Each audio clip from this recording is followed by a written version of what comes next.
హల్లెలూయా. దేవుడికి స్తోత్రం. హల్లెలూయా. దేవునికి మహిమ కలుగును గాక. హల్లెలూయా.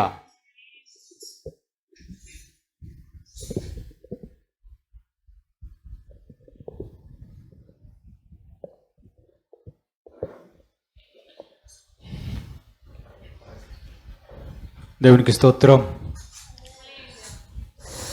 దేవుని యొక్క వాక్యాన్ని ధ్యానం చేసుకుందాం. యోహాను సువార్త 11వ అధ్యాయం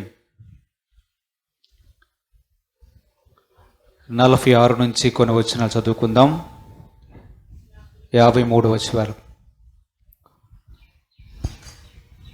చదవండి. వారిలో కొందరు పరిశీల యొద్దకు వెళ్ళి యేసు చేసిన కార్యములను గూర్చి వారితో చెప్పిరి. కాబట్టి ప్రధాన యాజకులను పరిసయ్యులను మహాసభను సమకూర్చి మనమేమి చేయుచున్నాము, ఈ మనుషుడు అనేకమైన సూచక్రియలు చేయుచున్నాడే, మనము ఆయనను ఇలాగు చూచుచు ఊరకుండిన ఎడల అందరూ ఆయన యందు విశ్వాసముంచుదురు. అప్పుడు రోమియులు వచ్చి మన స్థలమును మన జనమును ఆక్రమించుకొందురని చెప్పిరి. అయితే వారిలో కయప అను ఒకడు ఆ సంవత్సరము ప్రధాన యాజకుడయ్యుండి మీకేమీ తెలియదు, మన జనమంతయు నశింపకుండునట్లు ఒక మనుష్యుడు ప్రజల కొరకు చనిపోవుట మీకు ఉపయుక్తమని మీరు ఆలోచించుకొనరు అని వారితో చెప్పెను. తనంతట తానే ఇలాగు చెప్పలేదు గాని ఆ సంవత్సరము ప్రధాన యాజకుడయ్యుండెను. గనుక యేసు ఆ జనము కొరకును ఆ జనము కొరకు మాత్రమే గాక చెదిరిపోయిన దేవుని పిల్లలను ఏకముగా సమకూర్చుటకు చావనై ఉన్నాడని ప్రవచించెను.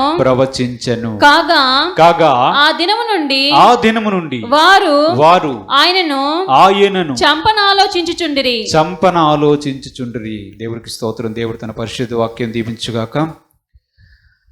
స్తోత్రములు ప్రభా. తండ్రి, కుమార, పరిశుద్ధాత్మ తండ్రి, మీ పాదములకు వందనాలు ప్రభా. వాక్యం అయ్యున్న దేవా, మీరు మా మధ్యలో ఉండమని వేడుకొంచున్నాను. పరిశుద్ధుడు అయిన తండ్రి, మాతో మాట్లాడింది ప్రభా.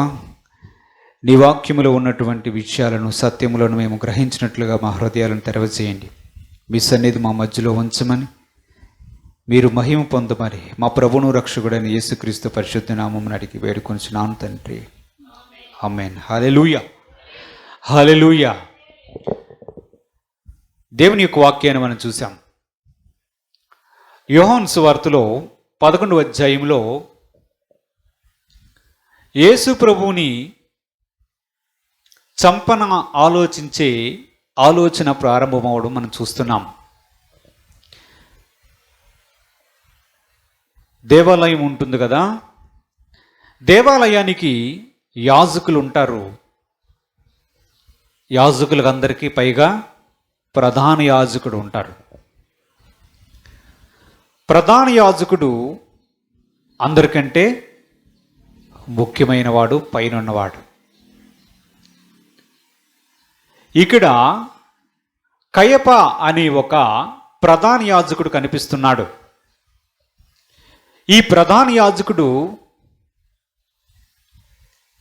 ఒక ఆలోచన చేస్తూ ఉన్నాడు. అంతవరకు యేసు ప్రభు చేస్తున్నటువంటి ఆశ్చర్యక్రియలను, సూచక్రియలను ప్రజలు చూస్తున్నారు. ప్రజలు దేవుణ్ణి మహింపరుస్తూ ఉన్నారు. దీనికి ముందుగా లాజరు చనిపోతే యేసు ప్రభు అక్కడికి వెళ్ళి చనిపోయినటువంటి లాజరును తిరిగి బ్రతికిస్తాడు. బ్రతికించిన సందర్భంలో యేసు ప్రభు లాజరు యొక్క సమాధి దగ్గర ఉంటారు. కొంతమంది యూదులు వారి తమ్ముడు చనిపోయాడని మార్తా మరియను ఓదార్చడానికి వారు వీరి యొక్క గ్రామమైనటువంటి బేతనీయకు వస్తారు. వచ్చిన తర్వాత వీరందరూ ఆ సమాధి దగ్గరికి వెళ్ళడం, ఆ సమాధి దగ్గర యేసు ప్రభు లాజరును బ్రతికించడం మనం చూస్తాం. ఆ క్షణంలో యూదులు కూడా కొంతమంది అక్కడ ఉంటారు. మార్తా మరియా,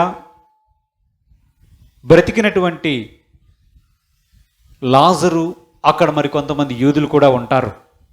ఆ యూదులు చూస్తారు, చనిపోయిన వాడు తిరిగి లేవడం చూసి కొంతమంది యూదులు యేసు ప్రభునందు విశ్వాసం ఉంచుతారు. కానీ వారిలో కొందరు జరిగిన సంఘటనలు చూచి వారు వెళ్ళి, ఇదిగో ఆ నజరేయుడుకు యేసు కొన్ని అద్భుత క్రియలు, సూచక్రియలు చేస్తున్నాడు, ప్రజలందరూ కూడా యేసునందు విశ్వాసం ఉంచుతున్నారు, ఈ విధంగా కానీ చేసుకుంటూ పోతే ఇంక మన మాట వినేవాడు ఇంకెవడూ ఉండడు అని రిపోర్టు తీసుకుని వెళ్ళి ప్రధాన యాజకులకు చెప్తారు. ప్రధాన యాజకుడు ఈ విషయాన్ని ఆలోచిస్తాడు. ఆ ప్రధాన యాజకుడే కయప. ఈ కయప అనే ప్రధాన యాజకుడు ఒక సభను ఏర్పాటు చేస్తాడు. ఆ సభ మహాసభ అని దానికి పేరు. దానిలో చాలామంది ఉంటారు. వారిలో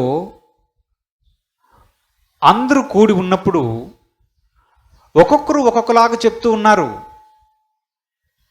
ఇలాగైతే ఇంక రోమీయులు వచ్చి మన ప్రాంతాన్ని, మన జనాన్ని ఆక్రమించుకుంటారు. ఏం చేద్దాం? యేసుక్రీస్తు వెంబడి అందరూ వెళ్ళిపోతున్నారు, మనం ఎలాగైనా సరే దీన్ని ఆపాలి. ఆయన యందు విశ్వాసం ఉంచే వారి సంఖ్య పెరుగుతుంది. ఆయన అద్భుత క్రియలు, సూచక్రియలు చేస్తున్నాడు, తన్ను తాను దేవుని కుమారుడిగా ప్రకటించుకుంటున్నాడు. ఏం చేద్దాం అనే ఆలోచన వారిలో ప్రారంభమైంది. ప్రధాన యాజకుడైనటువంటి కయప అనే ఒక వ్యక్తి ఉన్నాడని మనం చెప్పుకున్నాం కదా. ఈ కయప లేచి ఒక మాట చెప్తాడు. ఏం చెప్తాడు? మీకేమీ తెలియదు, మనందరి కోసం ఒక వ్యక్తి చనిపోవడం మనకు మంచిది అనే ఆలోచన చెప్తాడు. మనమందరూ కూడా చనిపోకుండా ఒకడు చనిపోవడం మనకు మంచిది అనే విషయాన్ని కయప అనే ప్రధాన యాజకుడు మాట్లాడుతాడు. దేవుని యొక్క వాక్యములు చూస్తే ఈ కయప అనే వ్యక్తి ఇది ఒక ఆలోచన చెప్పినట్లుగా మనకు అనిపిస్తుంది. చూడండి, యోహాను సువార్త 18వ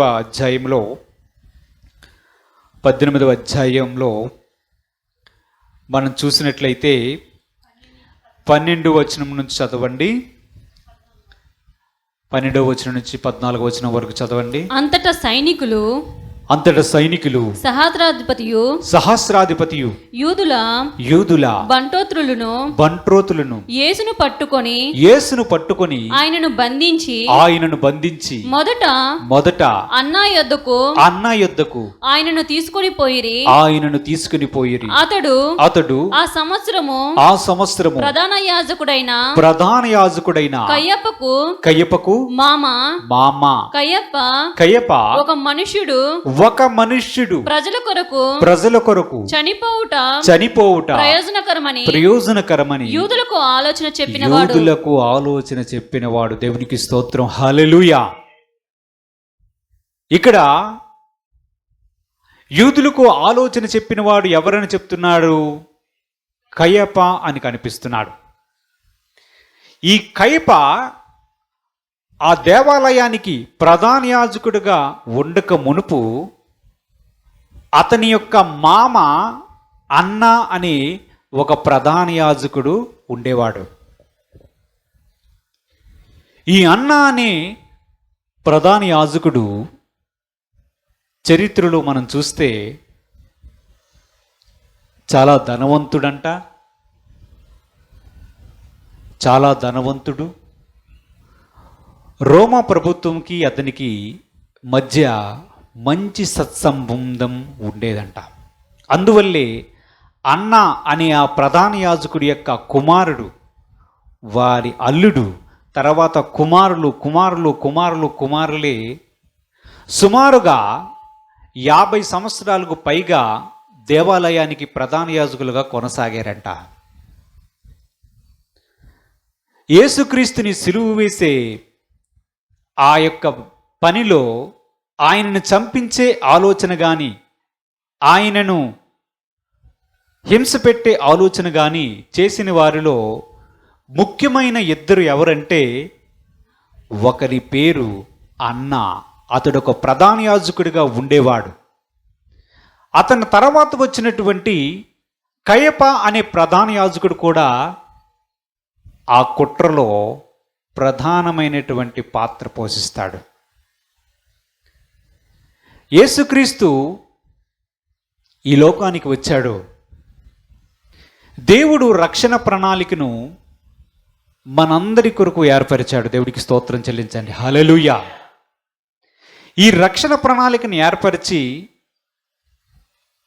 సర్వమానవాళి రక్షణ కొరకు ఆయన బలియాగము అవ్వాల్సి ఉన్నదని దేవుడు ఒక ఆలోచన చేసి తన సొంత కుమారుణ్ణి శరీరాకారంగా ఈ భూమి మీదకి పంపించాడు. ఈ ప్రణాళికలో, ఈ రక్షణ ప్రణాళికలో అనేక మంది పాలుభాగస్తులయ్యారు. వారికి తెలియకుండానే వారు ఆలోచనలు చేశారు. వారికి తెలియకుండానే వారు ప్రవచించారు. యేసుక్రీస్తు భూమి మీదకి రావడం, ఆయన సిలువ మీద మరణించడం అనే విషయాన్ని మనం చూస్తే మనకి బైబిల్ గ్రంథంలో అనేకమైన ప్రవచనాలు కనిపిస్తాయి. ఆయన పుట్టుక ఎలా ఉంటుంది, ఎక్కడ పుడతాడు, ఎలా ఆయన పెరుగుతాడు, ఏ విధముగా అందరి పాపముల కోసం ఆయన బలియాగం అవుతాడనే విషయాన్ని గురించి బైబిల్లో అనేకమైనటువంటి ప్రవచనాలు వ్రాయబడ్డాయి. అవన్నీ క్రీస్తులో నెరవేర్చబడ్డాయి. అంతేకాకుండా అవి నెరవేరడంలో ఒక్కొక్కరు ఒక్కొక్క పాత్రను పోషించారు. వారికి ఆ విషయం తెలియదు. తెలియకుండానే వారు దాని గురించి ఆ ఆలోచనలో పాల్గొన్నారు. మనం దేవుని యొక్క వాక్యములు చూసాం. కయప అనే ప్రధాన యాజకుడు ఒక ఆలోచన చెప్పాడు. అందరి కొరకు ఒక మనుష్యుడు చనిపోవడం మంచిది అనే విషయాన్ని.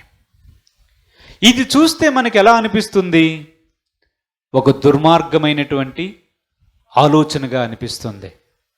అవునా? సుమారుగా ఆ సభలో 70 మంది పైగా ఉంటారంట. సద్దూకీయులు, పరిసయ్యులు, ప్రధాన యాజకుడు, వీరందరూ కలిసి ఉండే సభ ఒక మహాసభ. ఈ సభలో ప్రధాన యాజకుడైనటువంటి కయప లేచి, మీరెందుకు అలా ఆలోచిస్తున్నారు? యేసు ప్రభు వెంబడై ఈ లోకమంతా వెళ్ళిపోతుంది, అందరూ అతను యందు విశ్వాసం ఉంచుతున్నారని మీరు కలవరపడుతున్నారు, కానీ మీకేం తెలియడం లేదు. మనందరి కొరకు ఒకడు చనిపోవడం మనకి మంచిదనే విషయాన్ని చెప్పాడు. దేవుని యొక్క వాక్యాన్ని మనం చూస్తే, చదివినటువంటి 2 భాగాల్ని మనం చూస్తే, ఒక భాగంలో ఎలా ఉంది, 18వ అధ్యాయంలో ఎలా ఉంది? యూదులకు ఆలోచన చెప్పినవాడు అని ఉంది. అవునా? అదే యోహాను సువార్త 11వ అధ్యాయంలో ఏముంది? చనిపోవటం మంచిది, ఆలోచన చదవండి. ప్రజల కొరకు చనిపోవడం మంచిది, ప్రజల కొరకు చనిపోవట మీకు ఉపయుక్తమని మీరు ఆలోచించుకున్నారు అని వారితో చెప్పెను. తనంతట తానే ఇలాగూ చెప్పలేదు గాని ఆ సంవత్సరము ప్రధాన యాజకుడై యుండెను గనుక యేసు ఆ జనము కొరకు మాత్రమే గాక చెదిరిపోయిన దేవుని పిల్లల కొరకు ఏకముగా సమకూర్చుటకును చావనై ఉన్నాడని ప్రవచించెను. దేవునికి స్తోత్రం. హల్లెలూయా. ఇక్కడ దేవుని యొక్క వాక్యం ఏమని సెలవిస్తుంది? ప్రధాన యాజకుడు తనకు తెలియకుండానే ప్రవచించాడు అని వ్రాయబడి ఉంది. అంటే ప్రధాన యాజకుడైనటువంటి కయప ఆలోచన చెప్పాడా, ప్రవచించాడా? ప్రవచించాడా, ఆలోచన చెప్పాడా? ఆలోచన చెప్పడమే. ఏ ఆలోచన అయితే తన మనసులో పుట్టిందో ఆ ఆలోచన పలకడం రెండూ కూడా ప్రవచనం కింద దేవుడు దాన్ని తీసుకున్నాడు. దేవుడికి స్తోత్రం. హల్లెలూయా. అందుకే మనం ఆలోచన చెయ్యాలి. మనకి ఈరోజు యేసు ప్రభువు ద్వారా పాపక్షమాపణ, రక్షణ దొరికింది. దేవుడు దీన్ని ఒక మహత్తరమైనటువంటి రక్షణ ప్రణాళికను రచించాడు. దానిలో వారికి తెలియదు. చాలామంది దానిలో పాలిభాగస్తులు అయిపోయారు. వారికి తెలియకుండానే దానిలో జోక్యం చేసుకున్నారు. యూదా ఇస్కరియోతు గురించి ఆలోచన చేయండి. 12 మంది శిష్యుల్లో ఒక శిష్యుడిగా యూదా ఇస్కరియోతు ఉన్నాడా లేదా? కానీ అదే యూదా ఇస్కరియోతు యేసు ప్రభువుని అప్పగించాడు. అవునా? దేవుని యొక్క వాక్యం ఏమని సెలవిస్తుంది? అతడి ఉద్యోగమును ఇంకొకడు తీసుకొనుగాక అనే వాక్యం వ్రాయబడి ఉంది. ఎవరి గురించి వ్రాయబడి ఉంది? యూదా ఇస్కరియోతు గురించి వ్రాయబడి ఉన్నది. అతని స్థానంలో చీట్లు వేస్తే వేరొక అపొస్తలుని ఎంచుకోవడం కూడా మనకు కనిపిస్తూ ఉంది. యూదా ఇస్కరియోతుకి తెలుసా నమ్ముకున్నటువంటి స్నేహితుడు తన మడమనెత్తెను అని వ్రాయబడి ఉంది. యేసు ప్రభు గెత్సెమనే తోటలో ప్రార్థన చేస్తునేటప్పుడు కొంతమంది బంట్రోతులు, సైనికులు కత్తులతోనూ గుదియలతోనూ ఆయన పట్టుకోవడానికి వచ్చారు. వచ్చినప్పుడు యేసు ప్రభు ఏం చెప్తాడు? మీరెవరిని వెతుకుతున్నారు? మేము నజరేయుడు యేసుని వెతుకుతున్నాం. నేనే, వీరిని విడిచిపెట్టండి అని ప్రభువు చెప్తాడు. గమనించారు ఎప్పుడైనా? వీరిని విడిచిపెట్టండి, మీకు కావలసిన వ్యక్తిని నేనే, వీరిని విడిచిపెట్టండి అని ప్రభువు చెప్తాడు. ఎందుకలా చెప్పాడు? నీవు నాకు అప్పగించిన వారు నిన్నెవ్వరినీ పోగొట్టుకోలేదు, ఒక్క యూదా ఇస్కరియోతు తప్ప అనే మాటను నెరవేర్చడానికే యేసు ప్రభు ఆ తోటలో ఆ మాట పలికినట్లుగా మనం చూస్తాం. వారికి తెలియకుండానే వారు ఆ కార్యక్రమంలో పాల్గొన్నారు. కయప అనే ప్రధాన యాజకుడు, అన్న అనే ప్రధాన యాజకుడు, కయపకు అన్న అనే ప్రధాన యాజకుడు మామ. వీరు యేసుక్రీస్తును సిలువ వేయడంలో ప్రధాన పాత్రను పోషించిన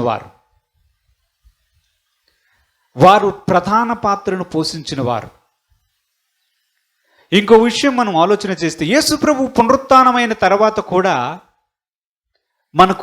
మనం చూస్తాం. సమాధి దగ్గర దృశ్యాన్ని చూస్తే సమాధికి రాయి పెట్టి ఉంచుతారు, పెద్ద రాయిని. యేసు ప్రభు యొక్క శరీరము నారబట్టలతో చుట్టి లోపల ఉంచబడుతుంది. అవునా? పరలోకం నుంచి 2 దేవదూతలు వస్తారు. ఒక దేవదూత ఆ రాయిని పొర్లించి ఆ రాయి మీద కూర్చుంటాడు. రాయి మీద కూర్చునేటప్పుడు అక్కడ కావలి ఉన్నటువంటి కొంతమంది సైనికులు ఉంటారు. వారు ఆ దృశ్యాన్ని చూస్తారు. భూకంపం కలుగుతుంది, సమాధి మీద ఉన్నటువంటి రాయి దొర్లించబడుతుంది.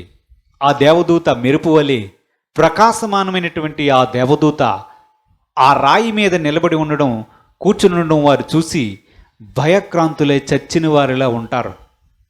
వారు వెళ్ళి జరిగిన సంగతులన్నీ తీసుకుని వెళ్ళి మరలా ఈ ప్రధాన యాజకులకే చెప్తారు. ఎవరికి?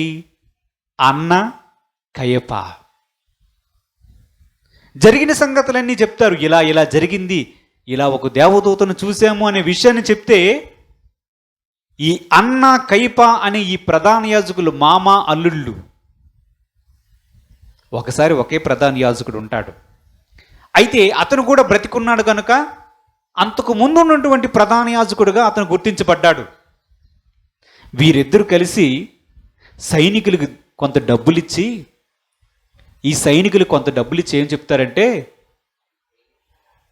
మేము నిద్రిస్తుండగా యేసు ప్రభు యొక్క శిష్యులు వచ్చి ఆయన శరీరాన్ని ఎత్తుకుని పోయారని ప్రకటించండి అనే విషయాన్ని చెప్తారు. ఎవరి ఆలోచన చెప్పింది? ఎవరు? కయప, అన్న అనే ప్రధాన యాజకులే. వారి యొక్క ఆలోచన చూడండి. మీకు ఒక విషయం మనం ఆలోచన చేస్తే, ఈ కయప, అన్న అనే ప్రధాన యాజకులు ద్రవ్యం ఇచ్చి, డబ్బులిచ్చి, లంచం ఇచ్చి ఆ సైనికులచే చెప్పిస్తారు. ఊరంతా తిరిగి మేము పడుకునుంటే ఆ రాయిని శిష్యులు దొర్లించి యేసు యొక్క శరీరాన్ని, దేహాన్ని పట్టుకొని వెళ్ళిపోయారని ప్రకటిస్తారు.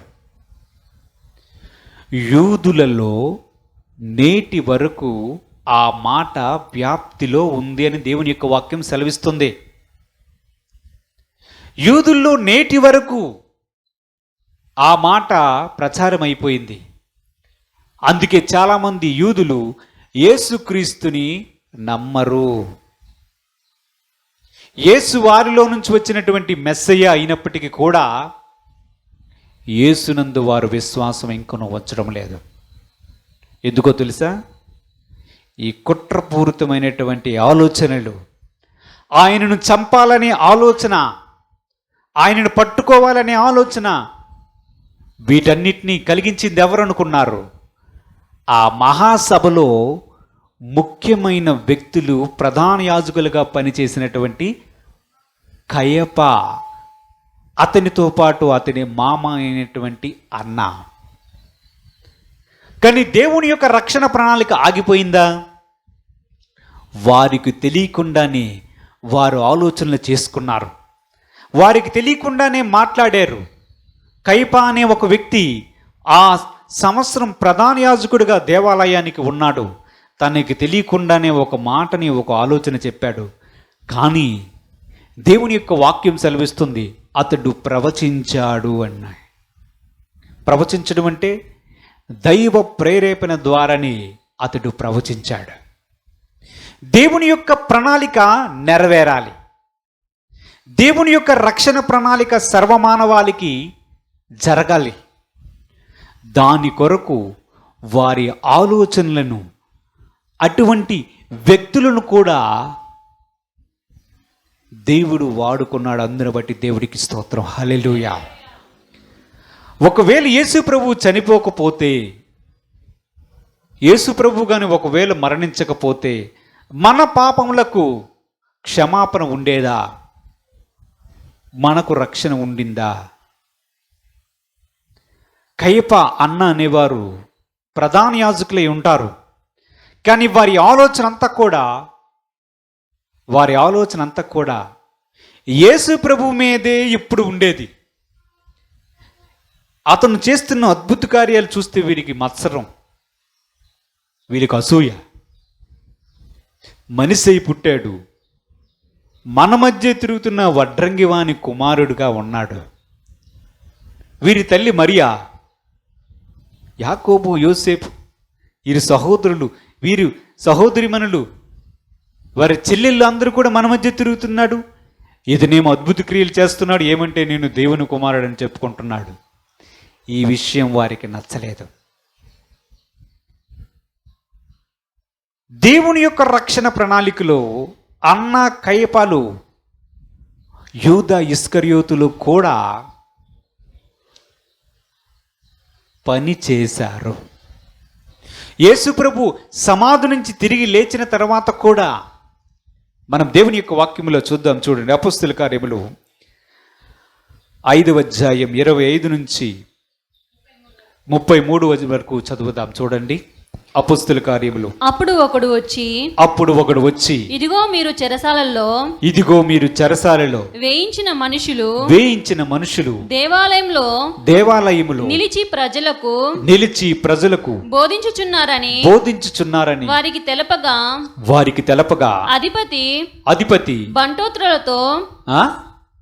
బంట్రోతులతో కూడా పోయి ప్రజలు రాళ్లతో కొట్టుదురేమో అని భయపడి బలాత్కారము చేయకయే వారిని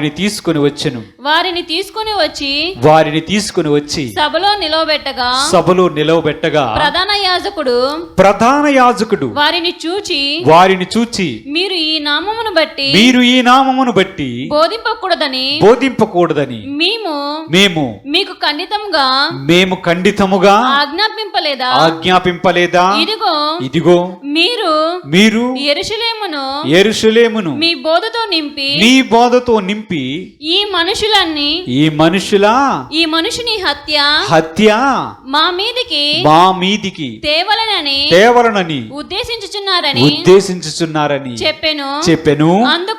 అందుకు పేతురు అపోస్తలులను మనుషులకు కాదు దేవునికి మేము లోబడవలెను కదా. మీరు మ్రానున వేలాడదీసి సంహరించిన యేసును మన పితరుల దేవుడు లేపెను. ఇశ్రాయేలునకు మారు మనస్సును పాప క్షమాపణను దయచేయుటకై దేవుడు ఆయనను అధిపతిని గాను రక్షకుని గాను తన దక్షిణ హస్త బలము చేత హెచ్చించి ఉన్నాడు. మేమును దేవుడు తనకు విధేయులైన వారికి అనుగ్రహించిన పరిశుద్ధాత్మయు ఈ సంగతులకు సాక్షులమై ఉన్నామని చెప్పిరి. వారు ఈ మాట విని అత్యాగ్రహము తెచ్చుకొని వీరిని చంపనుద్దేశించగా దేవుడికి స్తోత్రం. హల్లెలూయా. యేసు ప్రభు శిలువలో మరణించి పునరుత్థానమైన తరువాత ఆయన తన శిష్యులకు సర్వలోకానికి వెళ్ళి సర్వ సృష్టికి సువార్త ప్రకటించమని చెప్పాడు. యేసు ప్రభు ఏం చేశారంటే అద్భుతములు సూచక్రియలు చేసే వరాన్ని తన శిష్యులకు అనుగ్రహించాడు. పేతురు మరియు మిగిలిన అపోస్తలులు ఏం చేశారంటే వారి ద్వారా దేవుడు అద్భుత క్రియలు సూచక్రియలు చేయడం ప్రారంభించాడు. అనేక మందికి రోగాలు పోయాయి, అద్భుత క్రియలు సూచక్రియలు జరగడం ప్రారంభించారు. పేతురు యొక్క నీడ పడితేనే స్వస్థత పొందే పరిస్థితి ఏర్పడింది. దేవుని యొక్క వాక్యంలో మనం చూస్తున్నాం, ఆ యేసును మేము చంపించగలిగాం. ఇప్పుడు యేసు తరువాత ఈ అపోస్తలుడు, ఈ యేసుప్రభు యొక్క శిష్యులు మరిన్ని అద్భుత క్రియలు సూచక్రియలు చేస్తున్నారు, యేసునామములో బోధిస్తున్నారు. మేము ఏమీ చేయలేకపోతున్నామే. యేసునైతే చంపించగలిగాం, కానీ ఆ తర్వాత జరుగుతున్న సూచక్రియలు ఇంకా అద్భుతంగా జరుగుతున్నాయి. పేతురు నీడ పెడితేనే స్వస్థత, దయ్యాలు పారిపోతున్నాయి. అద్భుత క్రియలు సూచక్రియలు చేస్తున్నారు. ఎలా ఆలోచన చేశారు? మళ్ళా సభ ఏర్పాటు చేశారు. దేవుడికి స్తోత్రం. హల్లెలూయా. వీళ్ళు పట్టుకొని అపోస్తులందరినీ పట్టుకొని వెళ్ళి జైల్లో వేశారు. జైల్లో వేసి మహాసభను ఏర్పాటు చేసి వారిని తీసుకుని రండిరా అన్నాడు. తీసుకుని రండిరా అని అంటే జైల్లో వాళ్ళు ఉంటేనే కదా. దేవుడికి స్తోత్రం. హల్లెలూయా. దేవుని దూత ఆ రోజు రాత్రి వచ్చి వారిని తీసుకొని బయటికి వెళ్ళిపోతుంది. ఈ సభ ఏర్పాటు చేసి వారిని తీసుకుని రండి అని చెప్పినప్పటికీ జైలు తాళాలు వేసినట్టే ఉన్నాయి, బయట వ్యక్తులు అలాగే ఉన్నారు, లోపల చూస్తే శిష్యులు ఎవరు లేరు. ఏమై ఉంటుందని చెప్పి మరలా ఈ ప్రధాన యాజకుడు కయప ఆలోచన పెట్టుకొని బుర్ర పట్టుకొని కూర్చుంటాడు. అతనితో పాటు కొంతమంది పెద్దలు పట్టుకొని ఏమవుతుంది, లోపట వేసాము, జైల్లో ఉండాలి, వారు ఉండలేదు, గేట్లకు తాళాలు వేస్తున్నాయి, సైనికులు ఉన్నారు, వీళ్ళు మాయమైపోయారు, ఏంటి వీళ్ళ సంగతి అని చెప్పి ఆలోచన చేస్తుంటే ప్రభుదూత ఒక మాట చెప్తుంది, ఆ సంగతి నేను చూసుకుంటాను, కానీ మీరు వెళ్ళి దేవాలయంలో వెళ్ళి నా గురించి ప్రకటించండి, జీవవాక్యాన్ని ప్రకటించండి, జీవమును గురించిన మాటలు ప్రకటించండి అంటే అతన్ని ఖాతర చేయకుండా మరలా దేవాలయంలోకి వెళ్ళి అక్కడ బోధిస్తూ ఉంటాడు. ఇంతలో ఒకడు ఉంటాడు, పితూర్లు పట్టుకొని వచ్చినాడు. వాడు వచ్చి, మీకు తెలుసా అక్కడ వారు బోధిస్తున్నారంటే అక్కడ ఉన్నారా, జైల్లో ఉండాల్సిన వాళ్ళు అక్కడికి వెళ్ళారా, పట్టుకొని రండి రా అంటే వాళ్ళని పట్టుకొని వస్తే, మీకు చెప్పామా లేదా, యేసు నామమున మీరు బోధించకూడదని మేము చెప్పామా లేదా? పేతురు గారు నిలబడి, ఎవరు మాట్లాడుతున్నారు? పేతురు గారు నిలబడి, మేము మనుషులకు లోపడం, దేవునికే లోపడతాం, నీ మాట కాదు మా దేవుని మాటే ప్రకటిస్తాం, మీరు ఎవరినైతే చంపారో ఆ వ్యక్తి యేసుక్రీస్తు జీవాధిపతి, మనందరికీ జీవాధిపతి, మన రక్షణ కొరకై మృతి నుండి గెలిచినటువంటి దేవుడు ఆయనని చెప్పి ప్రకటిస్తే ప్రధాన యాజకుడి యొక్క ఒళ్ళు మండి అండ్ పట్టుకొండ్రా వీరిని చంపాలి అనుకున్నాడు. మరల ఎవరు? ఈ ప్రధాన యాజకుడే. ఏ ప్రధాన యాజకుడైతే యేసును చంపాలని ఆలోచన చెప్పాడో, ఏ ప్రధాన యాజకుడైతే ప్రవచించాడో ఆ ప్రధాన యాజకుడే ఇప్పుడు చెప్తున్నాడు, వీరిని కూడా చంపేస్తే అయిపోద్ది కదా, అపోస్తలులు యేసుక్రీస్తు యొక్క శిష్యులు కూడా చంపేస్తే సరిపోతుంది కదా అనే ఆలోచనతో ఉన్నాడు. దేవుడికి స్తోత్రం, హల్లెలూయా. ఒక్కసారి దేవుని యొక్క రక్షణ ప్రణాళికలో మన ప్రభు అయిన యేసుక్రీస్తు అందరి కొరకు మృతి నొందాలి మన పాపక్షమాపణ నిమిత్తం అని దేవుడు తలంచాడు గనుక ఒక్కసారి ఏదో నువ్వు ప్రవచించావు కదా అని అంటే సరిపోయింది, అక్కడికి అది నెరవేరేది దేవుడు ప్రణాళిక. ఇప్పుడు ఈ 11 మంది శిష్యులను కూడా నేను చంపేస్తానని ఆలోచన చేస్తే నెరవేరుస్తాడా దేవుడు? ఆ ఆలోచన సరైనది కాదు. అప్పుడు ఆ సభలో గమాలీయులు అని ఒక ధర్మశాస్త్రోపదేశకుడు, ఒక బోధకుడు లేచి ఒక మాట చెప్తాడు. చూడండి, తర్వాత వచనాలు చదివితే 34 వచనాలు చదివితే, సమస్త ప్రజల వలన ఘనత నొందినవాడు ధర్మశాస్త్ర ఉపదేశకుడైన గమాలీయులు ఒక పరిసయ్యుడు మహాసభలో లేచి ఈ మనుషులను కొంతసేపు వెలుపల ఉంచుడని ఆజ్ఞాపించి వారితో ఇట్లనెను, ఆగండి, ఓ కైప, ఊగిపోవద్దు, ఆగు, ఈ అపొస్తలుల్ని కొంచెం బయట పెట్టండి, నేను ఒక మాట చెప్తాను అని అతను లేచి నిలబడ్డాడు. ఇతని పేరేంటి? గమాలీయేలు. ఈ గమాలీయేలు ఎవరు తెలుసా? ఈ గమాలీయేలు అనే అతను ధర్మశాస్త్రాన్ని, అంటే మొత్తం పాత నిబంధనలో ఉన్న ధర్మశాస్త్రాన్ని చక్కగా బోధించగలిగినటువంటి అద్భుతమైనటువంటి టీచర్. ఈయన దగ్గరే మన అపొస్తలుడైన పౌలు గారు ఉన్నారు చూసారా, ఈయన దగ్గరే నేర్చుకున్నాడు, ఆయన దగ్గరే శిష్యరికం నేర్చుకున్నాడు. ఆయనకి అంత పౌరుషం అంటే ఈయనకి ఎంత ఉండాలి. ప్రజలందరి చేత ఘనత పొందినటువంటి వ్యక్తి గమాలీయులు అనే ఒక వ్యక్తి. అతను లేచి అంటున్నాడు, ఆగండి, ఈ అపొస్తలులను చంపాలని మీరు అనుకుంటున్నారు, కైపా ఆగండి, బంట్రోతుల్లారా ఆగండి, నేను చెప్తాను ఒక విషయాన్ని వినండి. ఇంతకు ముందు చాలామంది ఎలాగే లేచారు. అంతకుముందు యేసు ప్రభు ఇప్పుడు చూస్తున్నారు మీరు, ఆయన శిష్యులు ఏదో చేస్తున్నారని అనుకుంటున్నారు, ఆయన ఏదో చంపించారు. ఇప్పుడు ఈ 12 మందిలో ఒకడు పోయాడు, 11 మంది ఉన్నారు కదా, ఈ 11 మందిని మీరు కూడా ఇప్పుడు చంపించాలనుకుంటున్నారు. నేను ఒక ఆలోచన చెప్తాను వినండి అని గమాలీయులు అనే ఒక వ్యక్తి ఇప్పుడు ఆలోచన చెప్తున్నాడు. అంతకుముందు ఆలోచన చెప్పినది ఎవరు? కయప అనే వ్యక్తి. అదేంటి? అది ఒక మహాసభ, ఈ సభే. ఇప్పుడు అదే సభలో కయప అనే వ్యక్తి ఉన్నాడు. అదే సభలో ఇప్పుడు గమాలీయులు అనే ధర్మశాస్త్రోపదేశకుడు కూడా ఉన్నాడు. అలాంటి సభే ఇప్పుడు అపోస్తలుల మీద కుట్ర పనడానికి ఏర్పరిచేసినటువంటి సభ. అంతకుముందు యేసు ప్రభువును చంపించడానికి కూడా ఏర్పాటు చేసినటువంటి సభ కూడా అదే. అప్పుడు కయప అనే ప్రధాన యాజకుడు ఇచ్చినటువంటి సలహా, ఆలోచన నెరవేరింది. ఇప్పుడు కయప యొక్క ఆలోచన వారిని చంపాలని, మళ్ళీ ఇప్పుడు మాట్లాడితే చంపారమే. ఈ కయప గారు ప్రధాన యాజకుడు చంపాలని ఆలోచన చేయొచ్చా?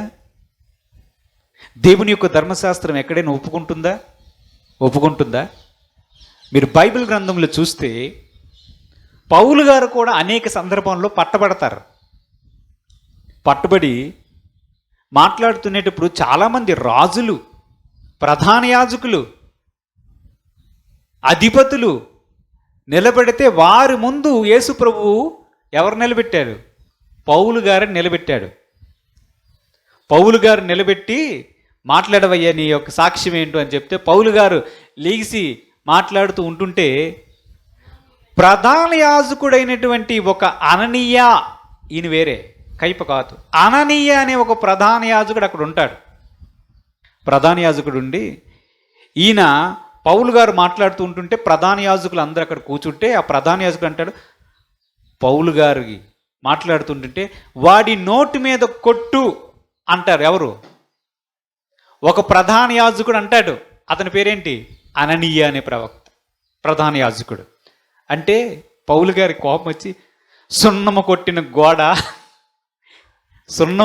గోడ, నీవు ధర్మశాస్త్ర ప్రకారం నన్ను విచారించాలని చూచి ధర్మశాస్త్రం విరోధముగా నన్ను కొట్టాలని నువ్వు మాట్లాడుతున్నావా అని మాట్లాడతాడు.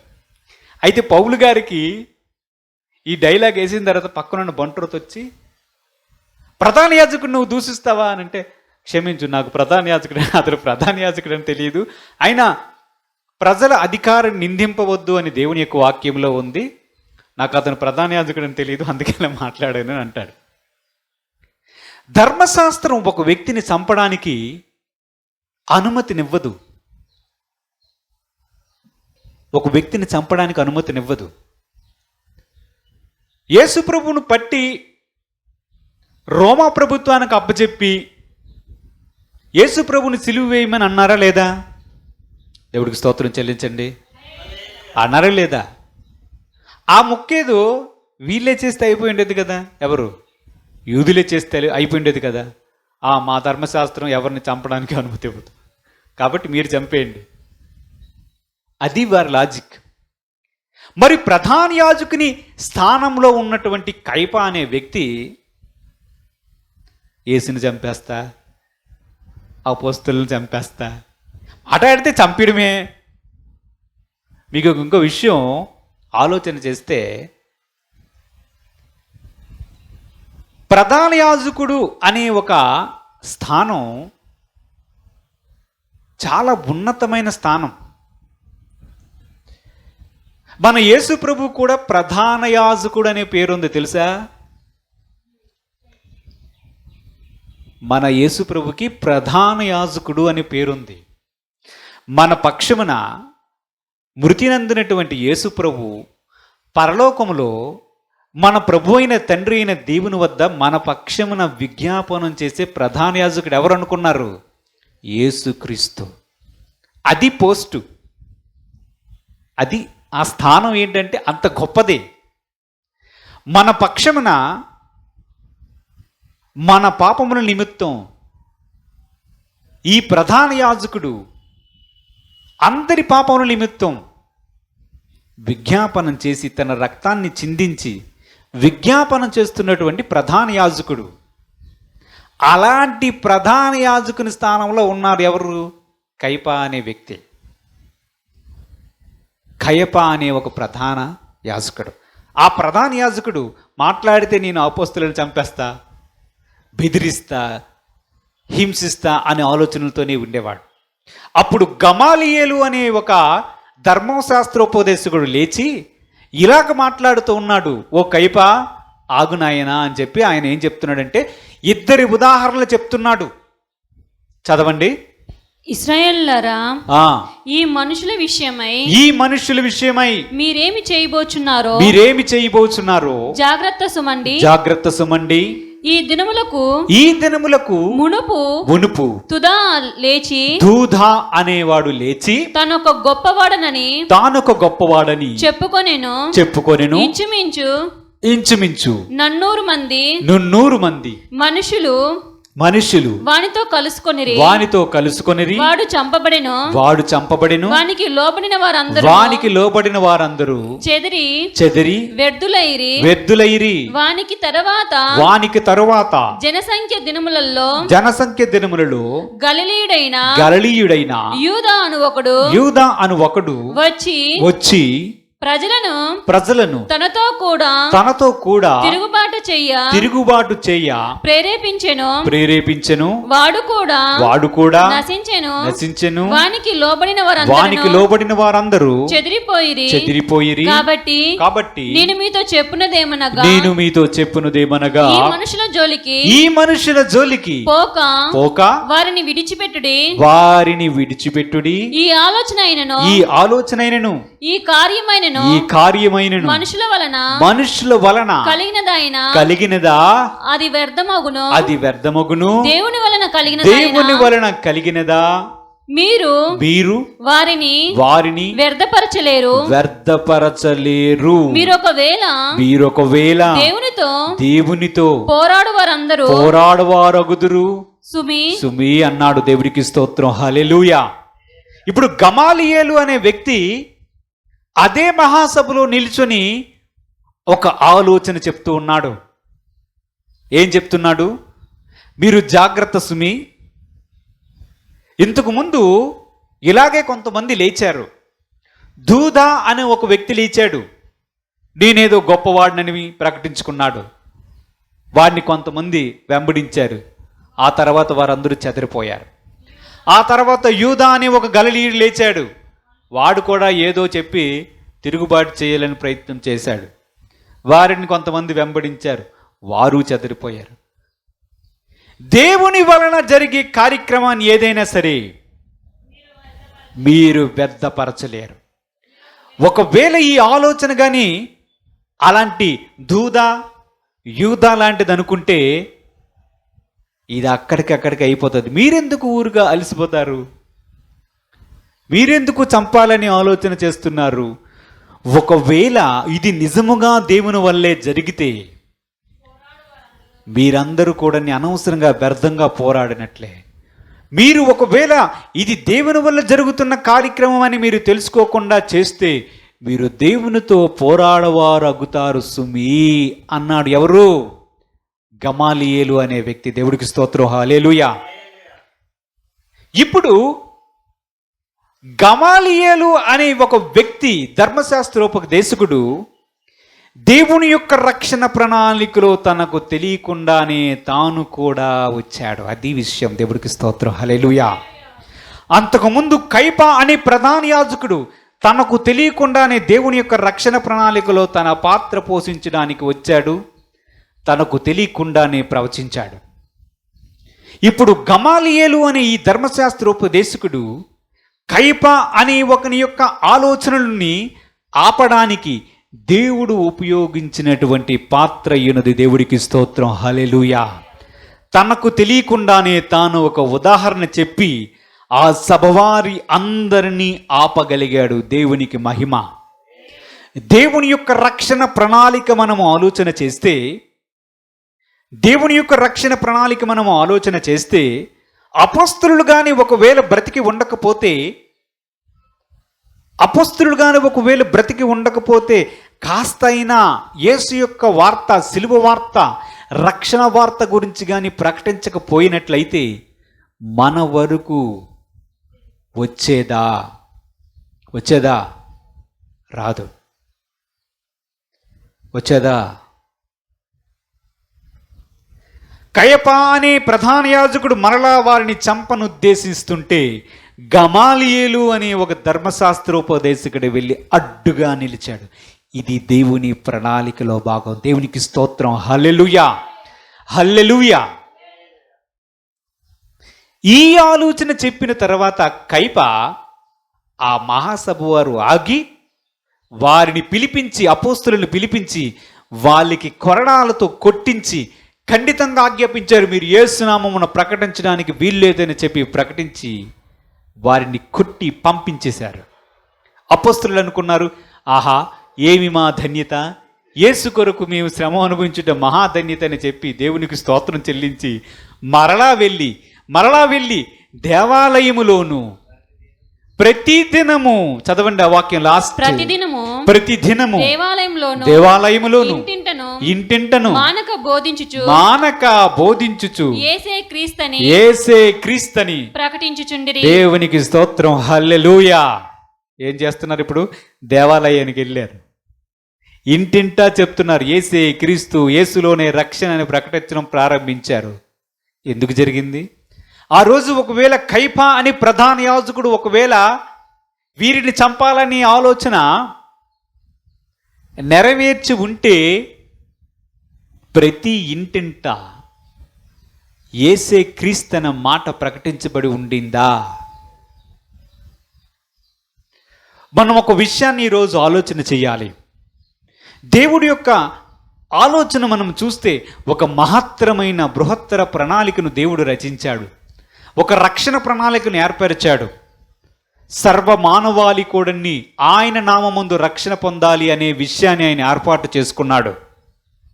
దానిలో చాలామంది మేధావులు, జ్ఞానులు, శిష్యులు, ప్రధాన యాజకులైనటువంటి అన్న కయప లాంటి వారు, యూదా ఇస్కరియోతు లాంటి వారు, గమాలియేలు అనే ధర్మశాస్త్రోపదేశకులు, ఇంకా చెప్పాలంటే సైతాను కూడా దానిలో దూరాడు. వానికి తెలియకుండానే వారిని కూడా ఉపయోగించి మొత్తం అంతా చుట్టి, చూడండి రా నా ప్రణాళికలో మిమ్మల్ని అందరినీ ఒక రీల్ వేస్తానని చెప్పి మొత్తం అందరినీ వేస్తే దేవుని యొక్క అద్భుతమైన రక్షణ ప్రణాళిక నెరవేరింది. దేవుడికి స్తోత్రం. హల్లెలూయా, హల్లెలూయా. అదే కయప యేసుక్రీస్తుని చంపాలని ఆలోచన చెప్పి ప్రవచించి తన ఆలోచన నెరవేరిందని గెంతులేసి ఉండొచ్చు చెట్టు త్వరలోనికి వెళ్ళి. కానీ అపోస్తులను చంపగలిగాడా? యేసుక్రీస్తుని చంపించడానికి ప్రయత్నం చేసినటువంటి ఆ వ్యక్తి అపోస్తులను చంపడానికి ఆలోచన చేస్తే దేవుడు గమాలియేలు పంపించి ఆగండ్రా అని చెప్పి మధ్యలో ఒక బ్రేక్ వేసాడు. దేవుడికి స్తోత్రం. హల్లెలూయా. మనం ఆలోచన చెయ్యాలి. దేవుడు తన ప్రణాళికలను నెరవేర్చుకుంటాడు. తన ఆలోచన ఏదైతే ఉన్నదో దాన్ని నెరవేర్చుకుంటాడు. దానికోసం ఎవరినైనా ఉపయోగిస్తాడు, ఎలాగైనా చేస్తాడు. తన పని మాత్రం జరిగించుకుంటాడు. తన యొక్క సువార్త విస్తరణకు ఆటంకం కలిగినట్లు అనిపిస్తుందేమో కానీ తను ఏం చేయాలనుకుంటున్నాడో దేవుని యొక్క ఆలోచనకు అడ్డుపడగలవాడు ఎవడున్నాడు? ఆయన యొక్క ప్రణాళికలను ఆపగలిగిన వాడు ఎవడున్నాడు? చాలామంది కనిపిస్తారేమో, ఆపేస్తాం, మూసేస్తాం, తోసేస్తాం, చంపేస్తాం అన్నట్లు కనిపిస్తారేమో. గమాలియేలు అనే వ్యక్తి ప్రవచించినటువంటి మాట, ఇది దేవుని వల్ల జరిగితే మీరెవరు కూడా ఏమీ చేయలేరయ్యా అని ఒక డైలాగ్ వేస్తే, ఒకవేళ కానీ మీరు దీనికి వ్యతిరేకంగా పోరాడితే మీరు దేవునితో పోరాడువారు అవుతారు సుమి అన్నాడా? ఇదే డైలాగు ఎగ్జాక్ట్గా పౌలు గారి విషయంలో జరిగింది. ఇదే మాస్టర్ గారి దగ్గర కింద కూర్చొని, అయ్యా ధర్మశాస్త్రోపదేశకుడా బాగా చెప్పంటే బాగా నేర్చుకున్నాడు. నెంబర్ 1 స్టూడెంట్ ఎవరు అనుకున్నారు? గమాలియేలు అనే ఆ ధర్మశాస్త్రోపదేశకుడు నెంబర్ 1 ప్రొఫెసర్. ఆ ప్రొఫెసర్ దగ్గర నెంబర్ 1 స్టూడెంట్ ఎవరంటే సౌలు అనబడినటువంటి పౌలు. ఆయనకి మరీ రోషం. ఈయన ఎలాగ బోధించుంటాడో ఒకసారి ఆలోచించండి. ఆయనకి ఇంకా రోషం. అటువంటి వ్యక్తికి దమస్కు మార్గమున యేసుక్రీస్తు ప్రత్యక్షమై ఏమన్నాడు? సౌలా సౌలా, నీవేళ నన్ను హింసించుచున్నావు, మునికోలకు ఎదురు తిరిగిట మంచిది కాదు నాయనా అనే విషయాన్ని యేసు ప్రభు సౌలుతో ప్రస్తావించాడు. ఒక్క విషయాన్ని మనం ఆలోచన చేస్తే, గమాలియేలు చెప్పినది ఏమిటి? గమాలియేలు ఏమని చెప్పాడు? ఇది దేవుని వల్ల జరిగిన కార్యమైతే మీరెవరూ వ్యర్థపరచలేరన్నారు. ఆ మాట అక్షరాల సౌలు గారి విషయంలో జరిగిందా లేదా? ఏదో చేద్దామని వెళ్ళాడు. ఈ ప్రధాన యాజకుల దగ్గరే పత్రికలు తీసుకొని వెళ్ళి దమస్కు మార్గంలో యేసుప్రభు కనబడగా యేసుప్రభు శిష్యుడైపోయాడు. దేవుడికి స్తోత్రం, హల్లెలూయా. దేవుని యొక్క రక్షణ ప్రణాళికను ఎవరూ వ్యర్థపరచలేరు. అటువంటి రక్షణ మన దగ్గరికి రావడానికి దేవుడు చేసినటువంటి ఆ గొప్ప కార్యాలు మనం ఎప్పుడూ ఆలోచన చేయాలి.